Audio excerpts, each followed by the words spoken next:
Good evening.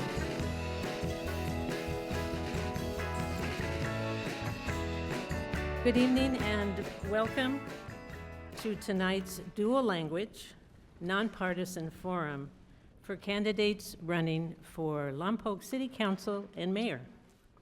I'm Pam Gates, tonight's co-moderator, and I'm a board member of the League of Women Voters of North Santa Barbara County.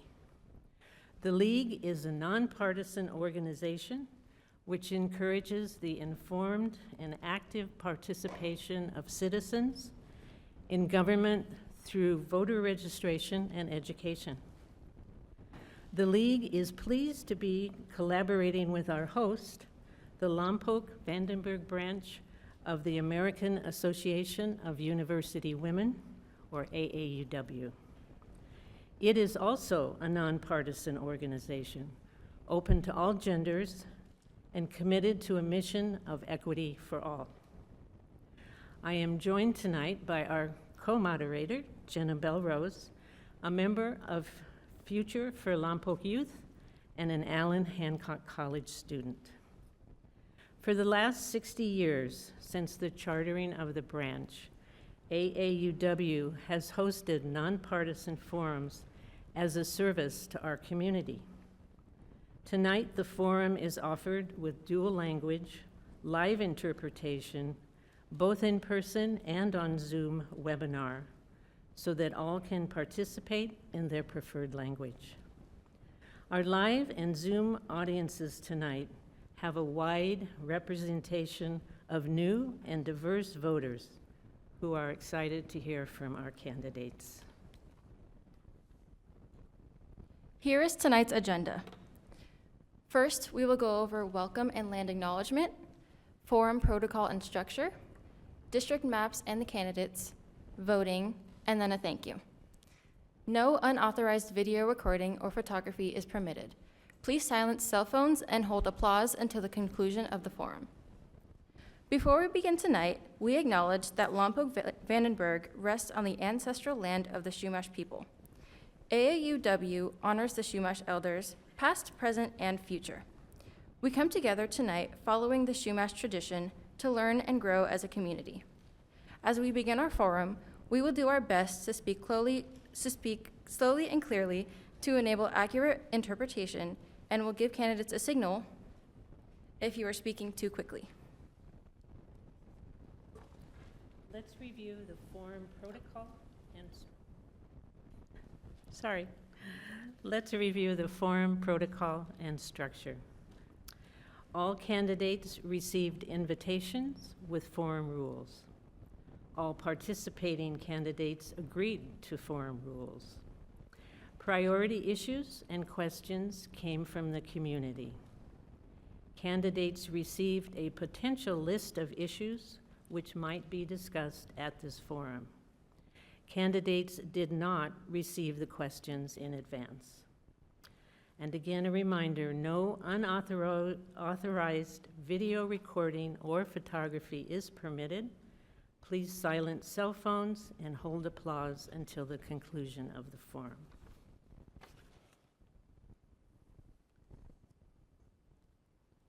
Forum structure. The speaking order will be in ballot order. There will be 30 seconds per candidate for opening statements. All candidates' questions are selected from community input. There are 3 questions per candidate.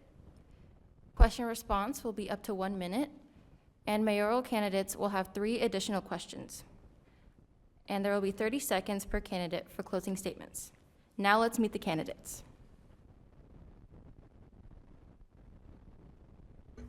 In this election, you will be voting for city council candidates from District 1 and 4. And all voters in the city of Lompoc, regardless of district, will vote for one candidate for the position of mayor. District 1 City Council candidates, Steve Bridge and Patrick Weimiller. District 1 registered voters select one candidate. District 4 City Council candidate is Jeremy Ball. He is running unopposed. We have 3 candidates running for mayor of Lompoc: Janelle Osborne, James Mosby, and Lydia Perez. This is an at-large position. All registered voters in the city of Lompoc select one candidate. Now that we've met the candidates, let's start with the questions. Mr. Bridge, we'll start with you. How will you work with schools and community organizations to improve educational outcomes and create opportunities for youth? Did you want me to start with an introduction? Oh, Yeah, sorry.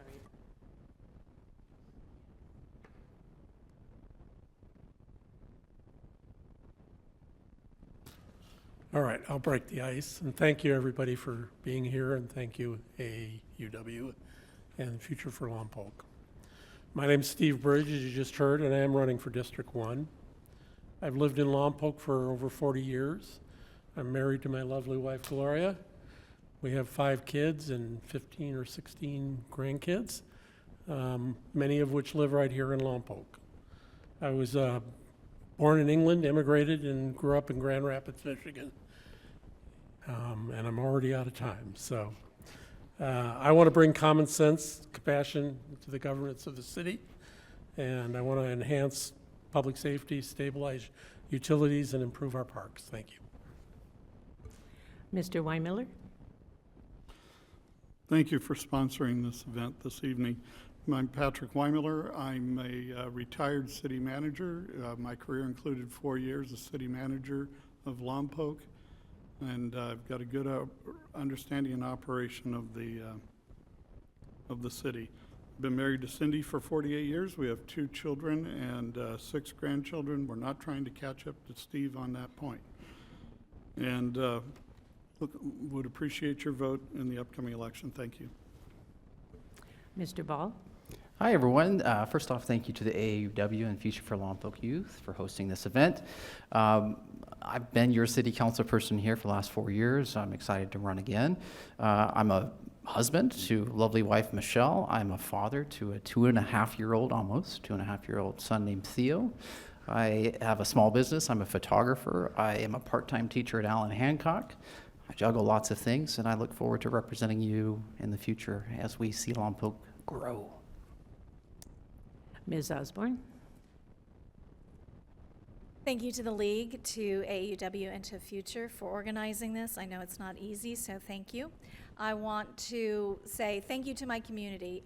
You elected me in 2016 to council and as mayor for the following 6 years. It's an honor to serve you. And I chose Lompoc. My husband and I chose Lompoc. I've commuted, done that, started a small business, and then got involved and volunteered on the Economic Development Committee. And then was asked by the community to run for city council and then for mayor.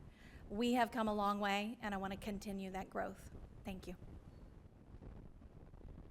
Mr. Mosby? Yeah, my name is Jim Mosby. Guess the only local native running here tonight. Thank everybody for coming and watching and spending their night here with us. And thank everybody else for coming up here, and thank the mayor for the 8 years she's done too. She's put in many, many hours to do what she's doing. I'm running to reduce crime, end homeless crisis, fix the streets, build more houses, and stop overtaxing and raising those utility rates. For more, go to mosbyformayor2024.com. Ms. Perez? Thank you. Good evening, Lompoc. I'm Lydia Perez, a daughter of immigrant parents and a mom who wants what we all want, a safe, strong, and supportive community for our families. I know what it's like to work hard and to hope for better, for my kids, my neighbors, and for all of you. That's why I'm running for mayor, to bring real change to Lompoc. Together, we can lift up our local businesses, make our neighborhoods safer, and create opportunities for everyone. I believe in the city. I believe in us. Let's build a Lompoc we can all be proud of. Hola, soy Lidia Pérez y quiero agradecerles por estar aquí hoy. Soy hija de inmigrantes y con mucha honra les agradezco por estar hoy aquí. Gracias. Now we'll start with questions. Question 1, Mr. Bridge, will begin with you. How will you work with schools and community organizations to improve educational outcomes and create opportunities for youth? Well, I'm the founder of Certain Sparks Music Foundation, one of the founders, and I will continue to do that. We support CASA. In the foundation, we provide music lessons and music instruments for deserving kids. And I also have been working with Lompoc, the Future for Lompoc Youth, and being a mentor. So I would continue those activities at the grassroots, and then on the Diaz, wherever possible as a city official, I would obviously support the local schools. Mr. Weimiller? Yeah, obviously, education's extremely important, not just for our kids' sakes, but for the building of economic development within the city. So I would reach out and try to build on the relationships I already have with the members of the school board, and I look forward to meeting with and working with the superintendent as well and supporting the measure that will allow them to improve the facilities that so desperately need to be improved. And that should sum that up. Thanks. Mr. Ball? I think it's, I'll just cut right to it since I don't have anyone opposed to me at the moment. The first thing we have to do is to get kids to believe that we believe in them. And the first thing we have to do is to insist that our kids show up to a nice, clean, vibrant classroom. And the way that we do that is we get behind Measure M, which is not political. It's the same system that other cities are turning the corner and upgrading their schools for their kids. We cannot start any other conversations until we fix our schools. So let's start there. Ms. Osborne? I agree with Mr. Ball. We absolutely need to finally pass the school bond. We are behind on that, and improving the schools is the first step to improving the lives of our youth. I will continue working with organizations like C4 and Future that are making investments. I invited Future in its early stages to be here in the city council chambers for their first meeting and their first organization where they listened to our kids and are responding to them. C4 continues to do that. I've met with the prior superintendent. I regularly meet with our current superintendent. I have relationships with all of our board members, and I look forward to making relationships with the new members that will be elected. It's such an important thing that we've broken down those silos and now have relationships with the school board as a city, as a mayor, as a council, and as community organizers. So I will continue to do the work we've already begun to do and increase it. Thank you. Mr. Mosby? So it's important to understand that schools have their budget, cities has a budget. So as mayor, what could be done is something I'm going to propose, and that's to bring 3 more police officers to the town. And it'd be the crisis team to help end some of this crime that's going on in this town. I don't know how many people have heard the fentanyl overdoses that are happening on campuses, the shootings, the stabbings that are happening. We need to do our best to reduce the crime in town. And again, with city budget as mayor, I would propose bringing 3 more officers to the town to help with this crisis that's going on. Make the town safe. Ms. Perez? I believe that supporting Measure M is the first start in supporting our youth and really showing them that we care about them. The state of these schools was something that, we shouldn't have allowed to happen to begin with. We should be proactive in the way we manage the city and the way that we manage, our education programs and building partnerships with the school board and making sure that it is a lifelong thing that we're doing and working towards, not just something that we pick and choose to do every so often. We have to be proactive, we have to follow through, and it's something that we have to work at every day. It's not just something that we're going to be doing every now and then. We really have to show up for our youth, make sure that they feel that we support them and that we represent them and that their voice is being heard, because they usually don't have a voice. Thank you. Thank you. Mr. Weimiller, we will begin with you for question number 2. Given current budget constraints, what are your 3 top priorities, and how will you work with staff and other city council members to address them? My top 3 would be improving public safety response times. It's one thing to talk about just strengthening the police and fire, but we really need to improve our response times. Secondly is addressing homelessness in a manner that's compassionate and yet in a firm manner, one that ensures that we have outcomes that are oriented toward ultimately transitioning to normal housing, to normal environments, to helping hopefully with reunification of families. And then thirdly is attracting economic development. There are only 6 out of the 8 cities in Santa Barbara County are on what we call the 101 corridor, and then 2 of them, Lompoc and Guadalupe, are off, and which means we need to be very intentional about our outreach for economic development to attract that. Thank you. Mr. Ball. So I think the first thing I would do, if resources are limited and we have budgetary constraints, is it's important for council to define a vision and to make sure that we prioritize the use of those resources that we have. Public safety, yes, absolutely. We are so far behind in public safety. We're supposed to have about 2 people per 1,000. Our police department's at about half of that. We still have a long way to go to provide public safety. But providing public safety isn't just providing a couple more positions for a couple of years. We need to turn the corner. We need to make sure that our police officers and firefighters have a stable job and actually want to live here and retire here. That's really important. We've got to focus on that. The other thing I'd like to focus on is how do we beef up tourism? I'd rather have out-of-towners coming here, spending their money so that we don't have to keep raising rates and taxes on our local citizens. Thank you. Ms. Osborne. It's always public safety. That is number one. As Mr. Ball mentioned, we are down in our staffing levels for the size of city we are. We are fully staffed, and you've begun to see a reduction in crime, nearly 22% reduction. And so we need to keep investing in that to make sure that we continue being proactive as much as we can. The other item is housing. Often our vision says we want to recruit, we want to retain, we want to improve public safety, but if we don't have the homes for our city staff and our public safety staff to live in, we can't retain and increase those staffings. If we want to address homelessness, we need more housing of all flavors. So again, housing is my second. And the final is economic development. While economic development was dismantled by my predecessor sitting next to me, and that's where I got my start, we've restarted it, and in partnership with the Chamber. We have an Economic Development Committee, and we are moving forward on ideas that were brought forward. And so we need to take the vision that we already have and really move it forward. Mr. Mosby. So again, as I've said earlier, is to bring 3 new police positions in, called the crisis team. That would be my one priority. Second priority would bring back the street crew.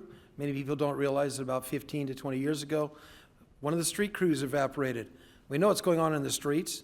Let's fix the streets. Bring back that second street crew. The other thing is to bring a legitimate housing plan forward.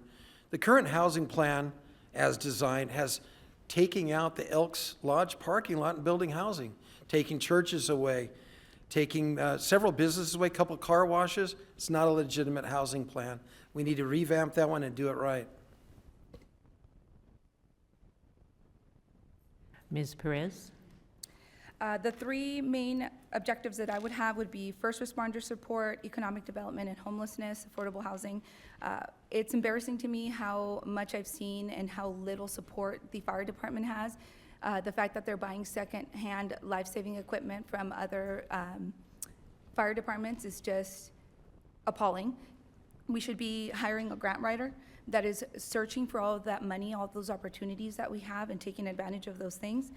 Economic development, we do have to streamline the processes of business licenses, making sure that there's a dedicated employee taking care of those business licenses and making sure that it is streamlined, it gets high priority so that we have businesses coming into Lompoc. And homelessness, making sure that we are providing them with the mental health support that they need, affordable housing, identifying where we can use mixed-used areas and really take advantage of what we have right now and not do away with ag land. And Mr. Bridge. Well, I'm not going to repeat the obvious top-level answers that you've heard repeatedly from all the people here. because those are obvious: economic development, housing, parks. The real issues that we need to start looking at is the way we budget. We need to set our priorities and have them be more than just a 6-month or 12-month outlook. We need to look out into the future. For example, one thing that no one mentioned is our landfill. We know there's a 10-year life on that thing. That's coming to an end. The housing, we've known the housing problem for a long time. Economic development, we've known that. It's in the budget process where you start setting priorities and putting, let the rubber meet the road. And that's what you're going to have to do, is make some hard decisions. And I'm here to do that. So thank you. Thank you. For question 3, Mr. Ball, we will begin with you. Measure R 2024 is on the ballot and asks Lompoc voters to decide whether to sell the 82-acre parcel of public park land, including Ken Adam Park, to a private entity in order to establish a potential space-themed education center or other educational/recreational uses on the land. This is a 2-part question. Please answer both parts. 1, do you support Measure R 2024? And do you have any personal, business, or professional relationships associated with this measure? Answer to the first question is absolutely, yes. I'm in full support of Measure R, and I'll tell you exactly why. I love Lompoc parks. I think it's amazing that we have such great parks, except when you go to some of the parks, you start to realize they're still mediocre. And you've seen for a couple of years, we've made a lot of progress on parks. But we're still spread really thin. We have more acres of parks in our city than most cities our size. And I've been out to Ken Adam Park a couple of times, more than that. And it's desolate, it's empty, it's not maintained. No one's playing on the playground, no one's walking around. So I don't mind if it becomes a different manager of that space, if it can be upgraded. What that can do is benefit us by allowing us to refocus our resources on our other parks. Have you visited the bathrooms at Ryan Park lately? I have. It still needs a lot of help. So I'm in support of it because it's an opportunity. It gives council the flexibility to imagine something that we never imagined before, and it's a great possibility. As far, what was the second part of the question? Can you repeat that for me? I have no money or interest in this project, other than excitement. Do you want me to repeat the question? Sure, Okay. just in case. Do you have any personal, business, or professional relationships associated with this measure? I know some of the people that are involved in the project because we've had a lot of interaction with them as council, but other than that, I don't have any connection. Thank you. Ms. Osborne. Unfortunately, I'd love to support Measure R, but in looking at all of the presentations and the reports, the independent analysis constantly said that it was overachieving and under-delivering, and so I don't support this particular measure. I think if you really want to support STEM education and you want every child to have an advantage, you support Measure M. Every child will have that. If you support Measure R and we sell 82 acres for $1 million to a private entity that will then charge $75 a ticket, there is no way all our children will be able to access that. So I don't support this particular measure, and I don't support giving away our land to a private entity. I do not have any personal or investments related to this project. Mr. Mosby. So I'll answer that one first. I don't have any personal investments or any money involved in this project. So you'll hear politicians talk about economic development. This is economic development. Lompoc. We've got somebody come and want to do something in town, and you want to be attacking it because it's going to be making money? Guess what? That's capitalism. That's what has to happen. You got somebody who's going to bring STEM education, bring jobs, bring tax revenue to the city. Let's see. Mitigate issues of traffic, all mandated as such, at their expense. Oh, that's right. And they're going to rebuild the old park that's falling apart, doesn't meet ADA requirements. Sounds to me like a win-win-win-win, and I do support the project. Ms. Perez. Thank you. Thank you. I don't support the project. It's too risky. I think it was, pushed forward without enough community input. The project has far too many uncertainties. What happens when the property is left half-developed? I mean, we don't have a Plan B if the first plan doesn't go through. The feasibility survey itself identified this project as a high risk, indicating a potential financial burden and instability for the city. Using an NDA on public measure undermines transparency and accountability. Public measures require open discussions and clarity on details to earn community trust. Also, Vandenberg is planning to open a space museum at the old Marcella Golf location. How does that compete with this project? So no, I don't support it, and I don't have any ties whatsoever with anyone or anything having to do with Measure R. Mr. Bridge. I do support Measure R, and I did work on the project. I helped collect signatures. Some of my family members have got a financial investment in it. And you may wonder why I support it. It's probably not why you think. It's not because it brings hundreds of jobs. It's not because it brings millions of dollars to the city. It's not because it refurbishes our dilapidated and dire need of attention park. It's because it brings stuff for the kids. It brings opportunities for internships. It brings opportunities for STEM education. The school board candidates, every one of them said, we need that. Measure M is not going to bring any new classes. It's going to modify the buildings. We need to look to the future of Lompoc, or we can stay in the past. Thank you. Mr. Weimiller. Oh, In its current form, I'm not able to support Measure R, and the big portion of that concerns me was the indemnification problem. In other words, if the project were challenged by someone in a court of law, that the city was going to be on the hook to reimburse any costs of defense on that. Now, I do like the idea of a potential space park of some sort, if you would. I would like that also compared against a sports park. In other words, I think it is important to use the area to give our kids more access and to things like that. The problem is we keep comparing this to doing nothing, and I think we should look at least a couple different projects and see what might bring the best.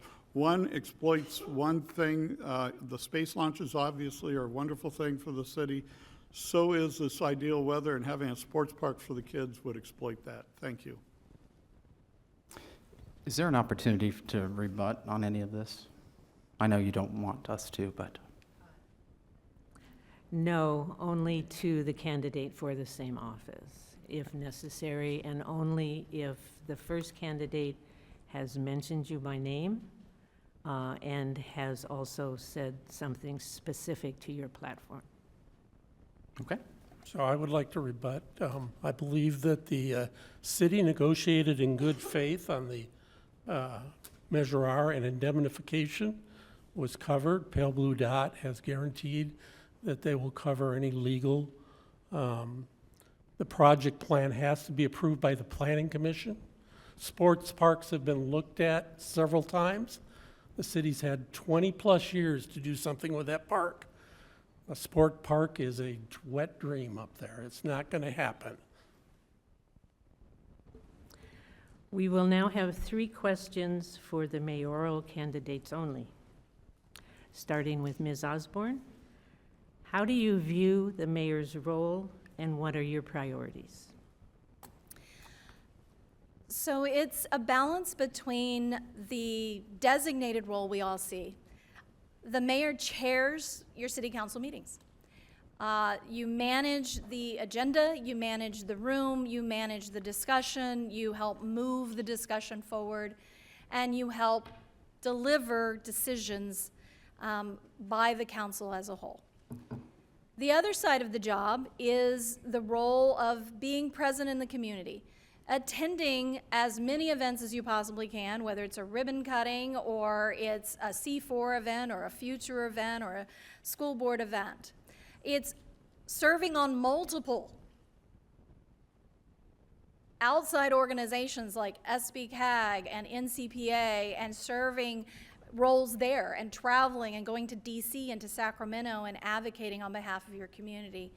And then it's taking all the meetings and answering the emails and the phone calls and prepping and studying for those council meetings with 3, 4, 5, 1,000-page documents in preparation for those. So there's a lot of work, and I love doing it. Mr. Mosby? I'll say the mayor did an excellent job explaining that. I think there's a lot more to being mayor than just the nitty-gritty of everyday things, the paperwork, the agenda, the meetings and things like that. We represent Lompoc. We are here to build partnerships at every level. We are there to make sure that we are saying yes to every opportunity that is out there for Lompoc, whether it be a grant, whether it be money, whether it be, partnerships that push us forward. Yes, the paperwork, the meetings and everything are very, very important, but building those relationships and actually showing up, not just saying you're gonna show up, but actually showing up and representing and being a part of the community and supporting those businesses or those nonprofits is really important. And I think that is the major role of a mayor, especially in a town like Lompoc. Being the voice of the people and being inclusive, making sure that everybody's voice is represented and not just a particular group is vital as well. For question 5, Mr. Mosby, we'll begin with you. What 3 actions will you take to encourage cooperation and consensus among city council members?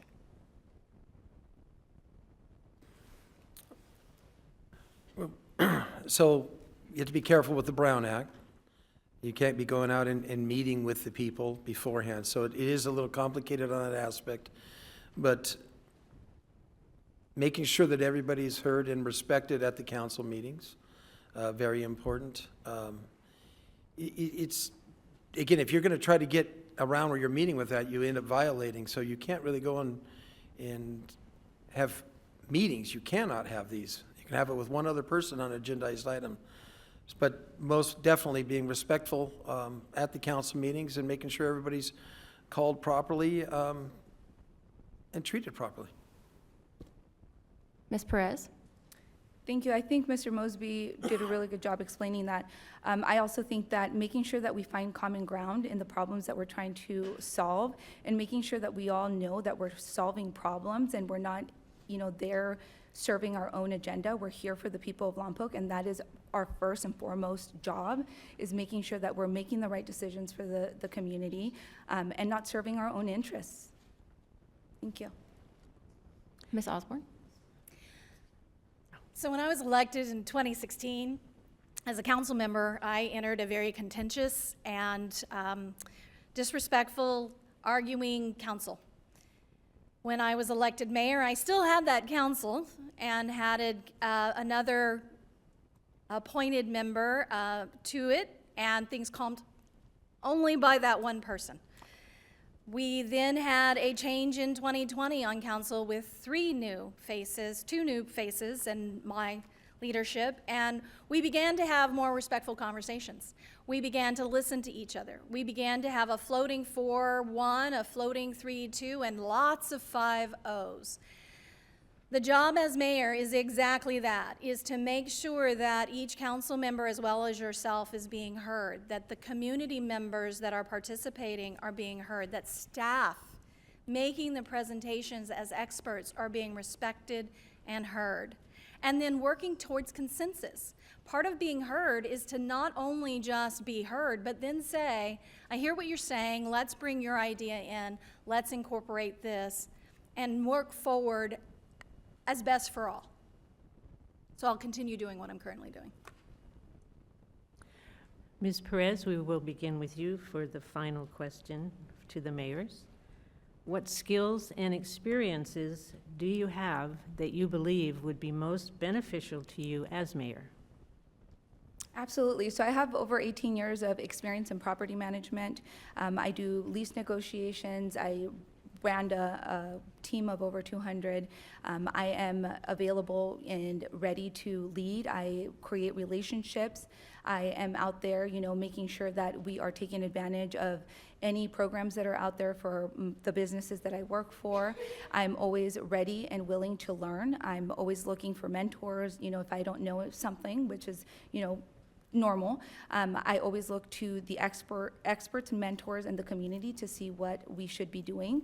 I don't pretend to know it all. I know that I don't know it all, but I know that I'm resourceful, I'm hardworking, and I've taught myself how to be, just above everybody else and making sure that I'm working hard for whatever that I'm doing, and I always give my best to everything that I do. I don't do anything halfway.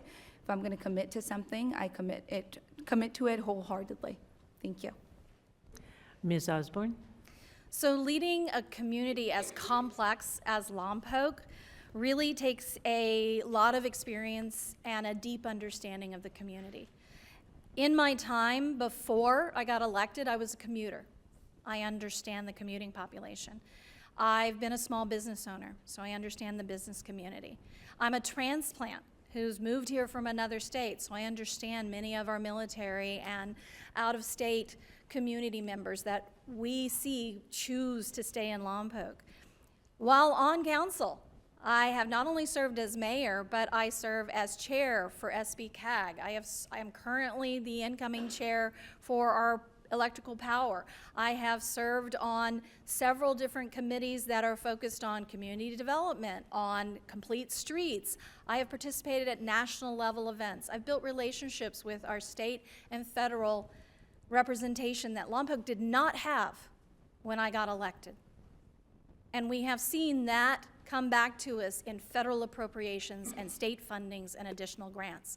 So again, experience matters, and I believe I have the most experience to continue. Mr. Mosby?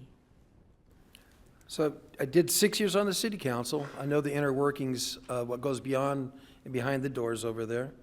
I have 40 years of property management experience where in this town here, I've met with hundreds of businesses, either placed them into properties I own or met with them and directed them to other properties. So 40 years I've been in the outreach in the community and seeing what's going on. I had a business at one time for several years with about 30 employees involved with that, so I understand the difficulties of getting on in this town and the community, along with 8 years as a county park commissioner. And for 2 days, yes, 2 days, we had the estuary open at Surf Beach. And that was a long fight and battle to get that open, and we did win that for at least 2 days. The following questions are for all candidates. Question 7, Mr. Bridge, we will begin with you. What specific policies do you propose to increase affordable housing, and what initiatives will you take to reduce homelessness?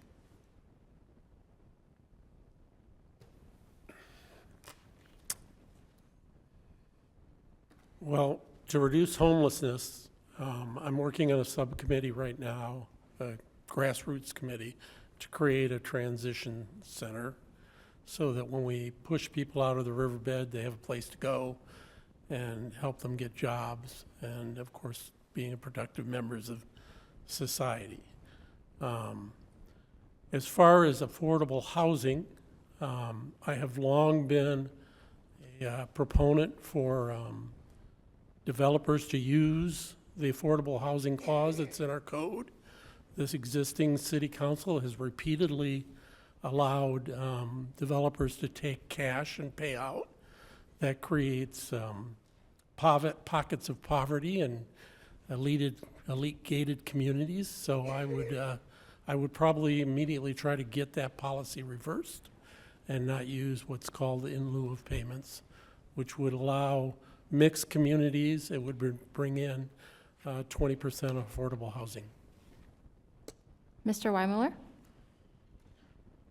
In terms of homelessness, I sit on the board of directors for both Good Samaritan Shelter, which seeks to house and transition the homeless, and I sit on the board of directors of my commission, which addresses all the other needs of the homeless population, again, in a manner that is compassionate and yet firm, directing them toward recovery. And I would continue carrying that on in this position. In terms of housing, as important as affordable housing is, market rate housing is actually our bigger need here in Lompoc. If we're going to attract the economic development that we're looking for, if we're going to have the jobs we're looking for, we need to have a place that attracts people at that level of housing. And so expanding our market rate housing is really where our attention needs to be. Thank you. Mr. Ball. So I'll take the homeless one first. I think we just need to understand how it works.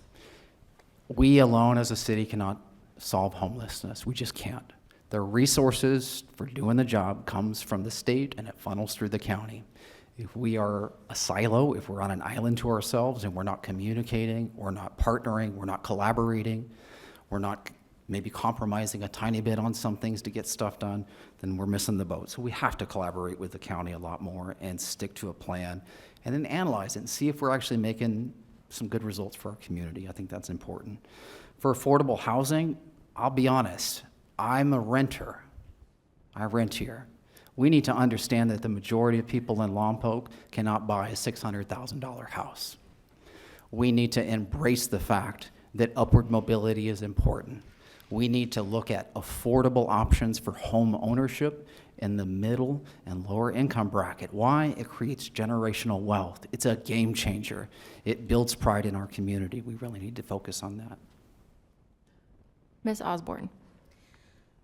So I too will address the housing first, because in all the work that I have done as vice chair of the electeds forums on homelessness, for the work and time I've put in on point in time counts, the early meetings that I had as part of the first cleanup we did in the riverbed, and meeting all of the nonprofits and all of the individuals working to address homelessness in our community, we've long identified that a day shelter is vitally important to part of addressing the issue. So I've supported that and look and hope to find a way to make sure that happens in our community. But when you look at it, 50% of our community is renters. 50% of our community owns homes. And those that own homes are really the ones going to continue to own them, because they're not going to let go of them. So we really need to build more housing, and it needs to be workforce housing, because if it isn't workforce housing, then we aren't going to attract the companies and the businesses who will then pay a living wage to provide those jobs for the homeless so they can afford the rent or a house. So ultimately, it really is investing in housing to help us address the homeless issue. Mr. Mosby. So first, let me thank the workers at AmeriCorps, CityNet, Good Sam, County Mental Health, Transitions Mental Health. I'm sure I missed a few of them. But every Monday on one of my properties, we do a little baby triage facility where we meet and greet with a number of the homeless people and connect dots with them. And they need to just do more of the same and keep pushing harder with that, as well as the 3-member crisis team that I would like to bring into the police department as well. But getting back to housing, one of the biggest problems with our housing is that for the third time, a housing plan has been submitted to the state and has failed. This was to come up with a plan to build 2,400 housing units in town. Half the houses that they submitted, they couldn't be built. You're not going to tear out the Elks Lodge parking lot and build housing. You're not going to tear down gas stations. You're not going to tear down car washes and build housing. This is not going to happen. So you submitted a failed plan again. And to get housing that's affordable for the people, you must increase the housing stock. And this plan needs to be redone again. Ms. Perez. I think homelessness and affordable housing come hand in hand. We really need to invest in transitional housing and wraparound services, including job training, mental health support, and substance abuse treatment, to provide a pathway out of homelessness, not just say, hey, here's the house, but do what you want to do with it, right? We need to make sure that we're following through and making sure that they have the services that they need to really succeed and transition out of homelessness and stay housed. The other thing that I think with affordable housing is we really need to promote mixed use permits, making sure that the workforce housing developments are available and provided to the area. We really need to advocate for first-time home buyers and programs like help with down payments and things like that, making sure that we are making it easier for our residents to purchase or to live in town. We really have to put a focus on that and make that a priority. We can't just sit around and pretend that it's not happening, because it is. Thank you. May I have a rebuttal on that? Yes. Thank you. 30 seconds. All right. We do have inclusionary housing, which does allow you to not build the low income, but we take that fund and we put it into our first-time home buyers assistance program. That home buyers assistance program can help you purchase a home if you meet within the 120% of median income. You can get a loan of over $197,000 at a 3% fixed rate for 30 years, and you don't have to pay that back until you either sell that home or you transfer it, or the 30 years are up and you're forgiven. So again, we have those programs. We are doing it. We need to do more. Next question, Mr. Weimiller, we will begin with you. If elected, would you support increasing mental health services in Lompoc for those most in need? I'm always in support of increasing mental health services. It's a matter, the difficult thing is how we do that. And looking at where the responsibility is, the county has a firm responsibility in terms of addressing mental health. We pay, those of us that are paying property tax, and whether you're own or rent, you're paying property tax.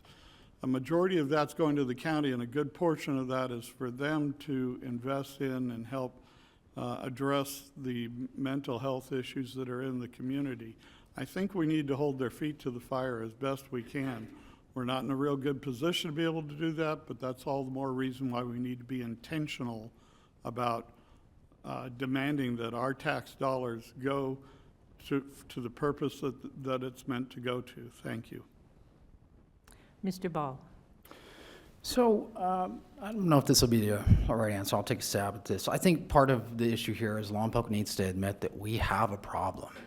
And part of that problem is not continuing to say that anyone that deals with mental health issues or substance abuse must be from out of town.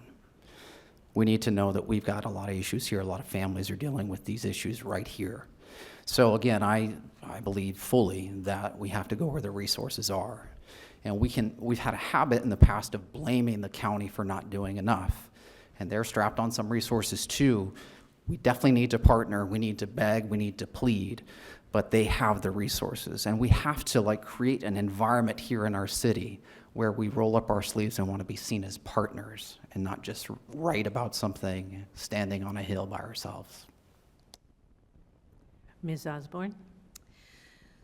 So as my counterparts here have said, the county receives all of the money for mental health. We don't, as a city, have a mental health department, so we can't directly address it.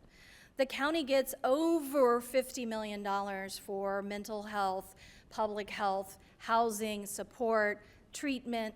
They have divisions dedicated to that. They have staff dedicated to do that. They have approved a co-response team for Mid-County to help with our police and fire or anyone else that is dealing with a mental health issue, and they have yet to staff that. So again, we absolutely need the help. We absolutely need the services. We have lots of nonprofits delivering these services. We have lots of organizations delivering it, but those that are receiving the most money are not delivering the services in our community at the time we need them. So my officers may be meeting someone who's experiencing a mental health break. We'll go to the hospital with them and wait for 5 hours for someone to show up from the county, and by that time the episode's over. So again, happy to partner, need you to be present. Mr. Mosby. So putting in the budget, the crisis team I'm talking about that would go through the police department would also be trained in the mental health component. As others have said, the county does receive the funding to do mental health. The county is here doing mental health, but we must demand more from them and to work even closer with our police department so that when there is a position like that, they can get the services as needed. I once worked with a lady to try to get her housing off the street. It took 14 days to get her off the street through mental health issues. She had a broken hip. couldn't feed herself, but their connection of whether to get her off the street was whether she could feed or not feed herself in order to get her off the street. But it took 14 days to get this lady off the street, and we must expedite the issue and not allow to what's happening, especially down in the riverbed and the crisis that's happening down there. Ms. Perez? We have to acknowledge, again, everybody has, that the county typically oversees mental health services, but we do have to commit ourselves to building a stronger relationship with the county officials to make sure that we improve access and coordination of mental health services for Lompoc residents. We have to support the development of a sobering center. I mean, we can't continue to pull on the resources for our first responders, you know, the police and the fire department, because it does tie them up. You know, they shouldn't have to drive all the way to Santa Maria to drive someone that is intoxicated to sober up, you know, and that ties them up 3 hours. The driving, the intake, and then the driving back. We really have to work together, again, build partnerships. That is, you know, the main thing that we really have to do is build the partnerships so that we can take advantage of the programs that are out there and make sure that they're seeing us and that they're supporting us as well. Mr. Bridge? I am actively working to create the transition center. That's a euphemistically called the day center. That brings the people who need the help together with the county services and the local services charities. That's underway, and you're welcome to come and help us. We've met with the county, and the county services are looking forward to having a place where they can meet their clients. And I don't think it's a us and them. It's a community effort to come together, create a place where we can address these issues with those who have the resources and the money to do it. It's because it's distributed, it becomes problematic. When you bring it together and work as a team, you get results. Question 9, our final question. Mr. Ball, we will begin with you. How can we attract more businesses with living wage salaries to Lompoc and provide career opportunities for our young adults? Can you repeat that one more time? I was writing a note down. I just want to make sure I get this. I have a lot to say on this one. How can we attract more businesses with living wage salaries to Lompoc and provide career opportunities for our young adults? Okay, I'm going to go as fast as I can. First thing we need to do, pass Measure M. Why? We've got some tech jobs on base that are going to be growing over the next 20 years. We've got trade jobs that are going to be growing. So yeah, we need to get behind Measure M completely so that we can have our local kids grow up with a chance to go after that living wage job. That's the first thing we need to do. The other thing we need to do is think outside the box. A lot of people that live in Lompoc drive all the way to Solvang, San Ynez, Los Olivos, and other places to work a job with the living wage. And they're doing so because of something called tourism. If we could turn the corner with tourism here, if we could attract outsiders, we could give a lot of high school graduates, kids that are in their first or second year of junior college, an opportunity for a living wage job so that they can actually help their families pay the bills and actually see a brighter future at Lompoc. Ms. Osborne. So having started out on the Economic Development Committee and having done a lot of research and meeting with organizations like the military base that employs thousands of people, SpaceX, ULA, many of the companies that want to locate in Lompoc, the number one thing they say to me is your schools, and the number two thing is not enough housing. So again, it goes back to support Measure M, improve the schools so that they look better, and we need to build more housing because those young people at SpaceX with living wage jobs already are expanding to nearly 300. They can't find people here that have the knowledge and the experience. Hancock is doing a great job. They're identifying this, they're providing paths. They have a campus in town. You can get nearly 7 degrees in town without ever having leaving. So again, our job is to identify, communicate, and work as partners to solve the issues that exist that aren't allowing the businesses to come here. And then we'll have the living wage jobs and career opportunities for our youth. Mr. Mosby. One of the first ways to do this is to make our streets safe.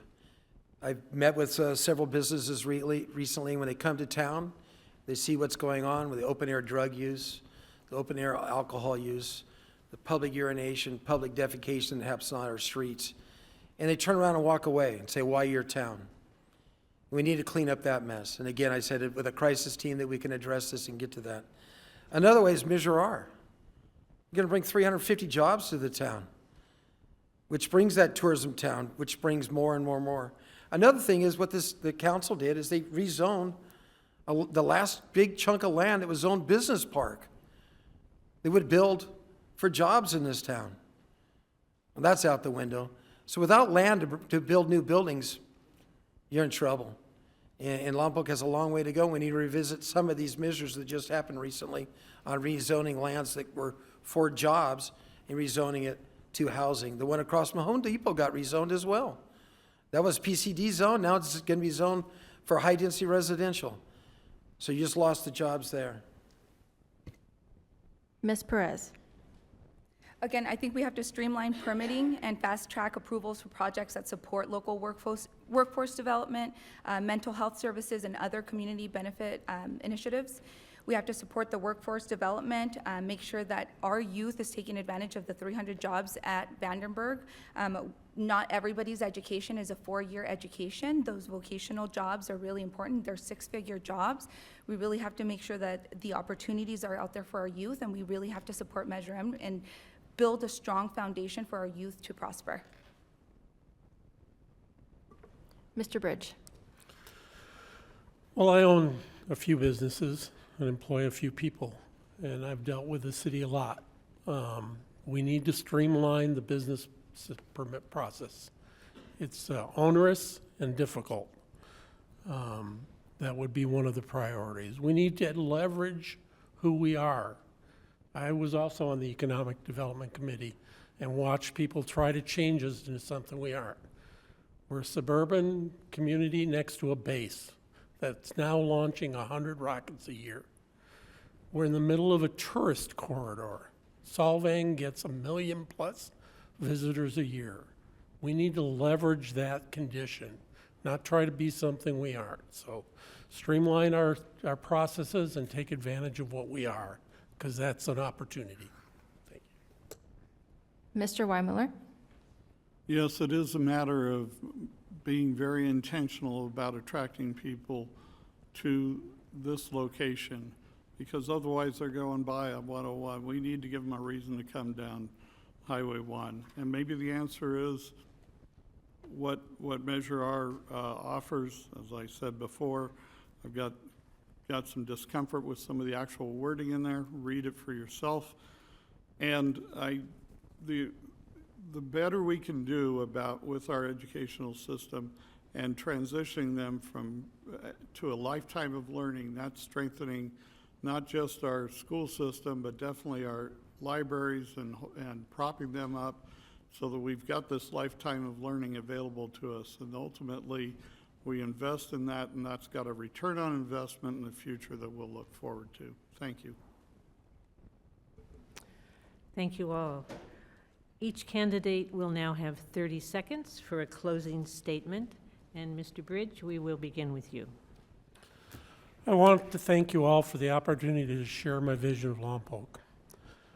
As a city council member, I'll focus on infrastructure revitalization, Old Town improvement, strengthening our relationship with Vandenberg, and addressing homelessness compassionately.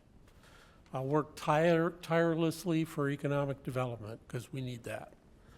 I have over 40 years in Lompoc. I'm experienced with the aerospace industry, spent 20 years in that. I have several businesses, I understand that.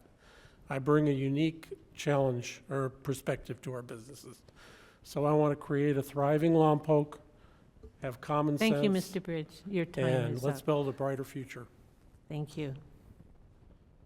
Mr. Weimiller? Thank you. I just urge you to join with other people in casting your vote, and I ask you to join with the people that have provided me support and endorsement, including from the public safety standpoint. That's the Lompoc Police Officers Association, the Lompoc Firefighters Association, Sheriff Bill Brown, retired Police Chief Pat Walsh, retired Police Chief Joe Mariani, and retired Fire Chief Kurt Latipow, and many others.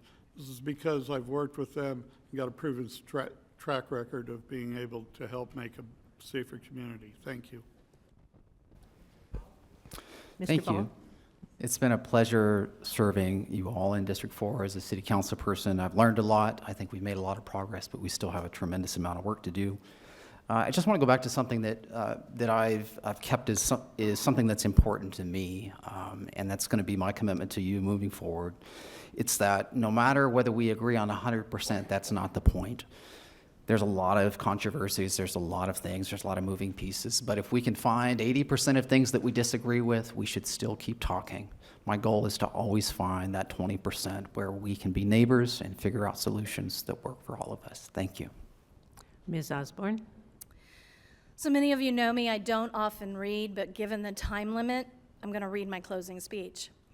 Lompoc is not just where we live, it's home. Every decision I've made as your mayor has been deeply personal, rooted in my love for this community and my desire to build a community we're all proud of. One where families feel safe, businesses succeed, and future generations have a strong foundation to build upon.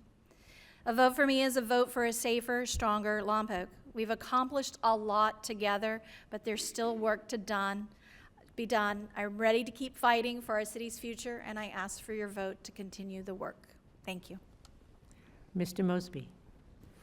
In this past year, you've seen your electric rates being raised 55%, your trash rates 60%.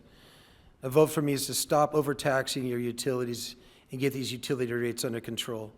I will tirelessly to build more houses, fix the streets, end this homeless crisis, not talk about it, but end it, and let's reduce the crime. Ms. Perez? Thank you. Tonight, I've shared my vision for a Lompoc that grows, thrives, and moves forward together. And this vision isn't just a dream, it's within our reach. As a mother and daughter of immigrants, I understand the challenges our families face. I see a Lompoc where every voice matters, where we lift up our most vulnerable, and where we invest in a united future for all. Together, we can build a stronger, more inclusive community where change is not just a word, but a promise and an opportunity. Experience doesn't matter when we're happy with the status quo. Let's move forward together and make Lompoc a place we're all proud to call home. Thank you. Muchísimas gracias. Thank you all for your comments.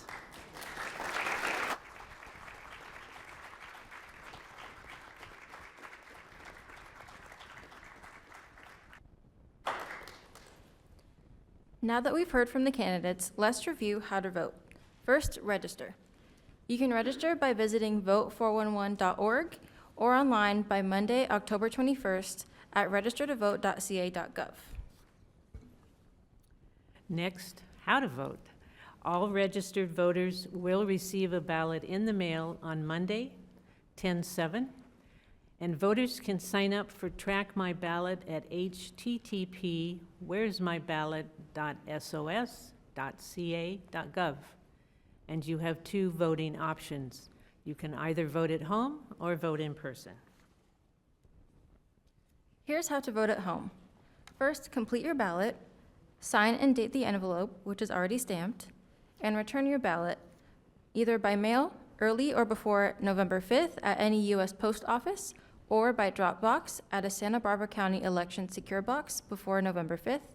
These are located at City Hall, 100 Civic Center, Lompoc Public Library, 501 East North Avenue, Santa Barbara County Department of Social Services, 1100 West Laurel Avenue, or Vandenberg Village Library, 3755 Constellation Road, or drop it off at any polling place. And you can vote in person. And again, Election Day is Tuesday, November 5th. The polls will be open from 7 a.m. to 8 p.m., and your polling place will be listed on your ballot.